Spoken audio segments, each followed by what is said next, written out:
Have you discussed using machine learning approaches with any health authorities yet, and how receptive have they been?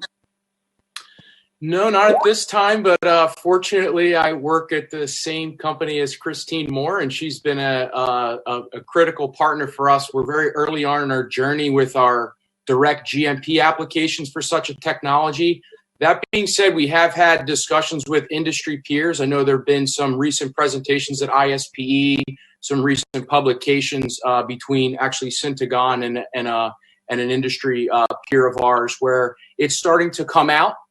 So we are beginning to develop that strategy within Merck and Company at this point in time. And again, I think as I brought up in my presentation, one of the benefits of doing this work, what we call phase one, is we're essentially validating or assessing the risks with these offline fit-for-purpose business cases as far as what would a qualified machine learning AI environment look like, and is it a riskier proposition than what its return on value would be.